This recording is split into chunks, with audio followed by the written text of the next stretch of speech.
హైదరాబాద్లో ఓ డాక్టర్ నుంచి సైబర్ నేరగాళ్లు 14 కోట్లు కొట్టేసిన కేసులో నలుగురిని అరెస్ట్ చేశారు సైబర్ సెక్యూరిటీ బ్యూరో పోలీసులు. కంబోడియాలో ఉన్న సైబర్ నేరగాళ్లు డాక్టర్ ద్వారా కొట్టేసిన డబ్బును మ్యూల్ అకౌంట్స్ కి తరలించి వివిధ మార్గాల ద్వారా కంబోడియాకు తరలించారని అన్నారు. ఇండియా నుంచి ఉద్యోగాల పేరుతో యువకుల్ని తీసుకువెళ్లి బలవంతంగా సైబర్ నేరాలు చేస్తున్నారని వెల్లడించారు. చైనీయులు మన దేశం వాళ్లతోనే ఇక్కడ సైబర్ నేరాలు చేస్తున్నారని తెలిపారు. ఫేక్ లింక్స్, వెబ్సైట్స్ పట్ల అప్రమత్తంగా ఉండాలంటున్న Telangana cyber security bureau DSP KVM Prasad తో మా ప్రతినిధి సాగర్ ఫేస్ టు ఫేస్.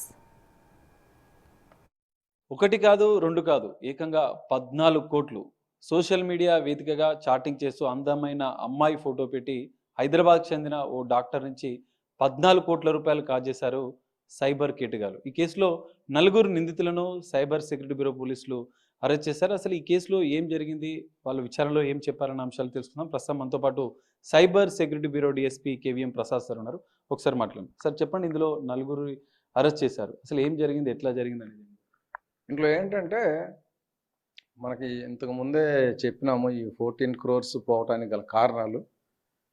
దీంట్లో ఏంటంటే ఈ డాక్టర్కి ఒక ఫేస్బుక్ నుంచి ఫ్రెండ్షిప్ రావటం, ఆ ఫ్రెండ్షిప్ రిక్వెస్ట్ యాక్సెప్ట్ చేయటం, తర్వాత చాట్ చేయటం. ఆ చాట్ చేసిన తర్వాత ఆ లేడీ ఈయనకి సిఎంసి మార్కెట్స్ అని ఒక ట్రేడింగ్ కంపెనీలో పనిచేస్తున్నానని, అందులో ఇన్వెస్ట్ చేస్తే బాగా లాభాలు వస్తాయని నమ్మించి ఈయనకి 14 crores వరకు అందులో ఇన్వెస్ట్ చేయించారు. 14 crores వరకు ఇన్వెస్ట్ చేయించి ఆ అమౌంట్ 28 crores అయిపోయినట్లు చూపించి అది విత్డ్రా చేసుకుంటానికి హోల్డ్ పెట్టారు. ఆ హోల్డ్ తీయాలి అంటే ట్యాక్సీలు కట్టాలని చెప్పి అడిగితే అప్పుడు ఆయనకి డౌట్ వచ్చి కంప్లైంట్ చేయటం. ఆ తర్వాత మనం అసలు ఈయన వేసిన డబ్బులు ఏ అకౌంట్లో వేసినాడు అనేది వెరిఫై చేస్తే మనకు ఖమ్మంలో ఒక 3 అకౌంట్స్, ఖమ్మం దగ్గర సత్తుపల్లికి చెందిన వాళ్ళు, సత్తుపల్లి చుట్టుపక్కల ప్రాంతాలకు చెందిన వాళ్ళు ఓపెన్ చేసినట్లుగా తెలిసింది. దాని ప్రకారం వాళ్ళు ఎక్కడెక్కడున్నారు, ప్రస్తుతం ఎక్కడున్నారు ఏంటి అనేది విచారించి వాళ్ళని ఆ ముగ్గురిని పట్టుకురావడం. వాళ్ళు చెప్పిన దాని ప్రకారం శివకృష్ణ అని చెప్పి ఇంకొక ఏజెంట్, దీంట్లో ఏంటంటే మనీరామ్ అని ఒక అకౌంట్ హోల్డర్ ఉన్నాడు. ఈయన ముంబై పోయినప్పుడు కొంతమంది ఏజెంట్స్ అక్కడ పరిచయం అయ్యారు.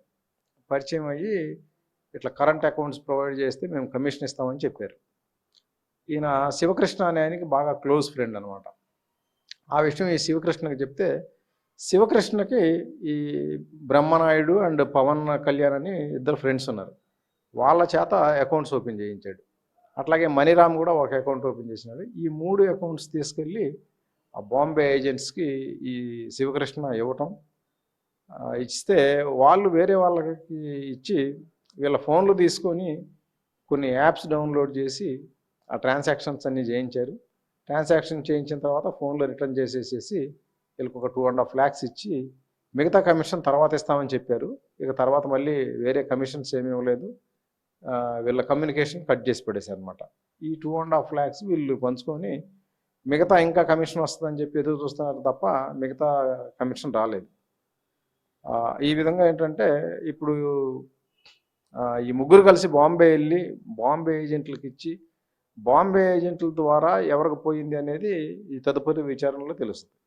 తెలంగాణలో ఇది టాప్ కేసు, 14 కోట్లు మోసపోవడం. ఇందులో రికవరీ ఏమైనా సాధ్యమవుతుందా? బాధితులకు మీరు ఇచ్చే సూచన ఏంటి? ఎందుకంటే ఇప్పటివరకు లక్షల రూపాయలు మాత్రమే సైబర్ నేరాలు మోసపోయేవారు, కోట్లలో మోసపోతున్నారు. బాధితులకు ఏం సూచన? అంటే సైబర్ క్రైమ్ ఏదైనా సరే మనకిప్పుడు ఎన్సిఆర్పి ప్లాట్ఫామ్ ఉంది. ఎన్సిఆర్పి ప్లాట్ఫామ్లో 1930 కాల్ చేసి కంప్లైంట్ చేస్తే ఈ ఎన్సిఆర్పి ప్లాట్ఫామ్లో కంప్లైంట్ రిజిస్టర్ అయ్యి అక్కడ నుంచి ఎక్కడెక్కడ ఎన్ని అకౌంట్లు వేస్తామో ఆ అకౌంట్స్ అన్నీ ఫ్రీజ్ అవుతాయి. ఫ్రీజ్ అంటే మన పంపిన అమౌంట్ లీన్ చేస్తారన్నమాట. కాబట్టి ఇట్లా బ్యాంకుల్లోనే ఆపాలి. ఒకసారి విత్డ్రా చేసుకుంటే మళ్ళీ రికవరీ చేయడం చాలా కష్టం. ఈ కేసులో కూడా దాదాపు 3 crores వరకు మనం బ్యాంక్ అకౌంట్స్లో ఆపగలిగాం. బాధితులకు ఏం చెప్తారు సార్? కోట్ల లోపల మోసపోతున్నటువంటి ఇట్లాంటి కేసులలో ఇన్వెస్ట్మెంట్ ఫ్రాడ్గా కూడా ఇది తెలుస్తుంది. ఇన్వెస్ట్మెంట్ ద్వారానే సైబర్ నేరాలు ఎక్కువ జరుగుతున్నాయి. ఒక సూచన చేయాలి. ఎప్పుడు కూడా ఈ థర్డ్ పార్టీ లింకులు ఓపెన్ చేసి వెబ్సైట్లు ఓపెన్ చేయటము, తర్వాత అక్కడ అకౌంట్స్ క్రియేట్ చేసుకోవటము ఇవి చేయకూడదు. మనం ఏదైనా సరే ఒక వెబ్సైట్ని యాక్సెస్ చేయాలి అంటే గూగుల్లో సెర్చ్ చేసి అక్కడ వచ్చే వెబ్సైట్ని యాక్సెస్ చేయాలి. అంతేగాని లింకులు ఎవరో మనకు తెలియని వ్యక్తులు పంపించే లింకుల ద్వారా యాక్సెస్ చేస్తే ఫేక్ వెబ్సైట్లు ఓపెన్ అవుతాయి.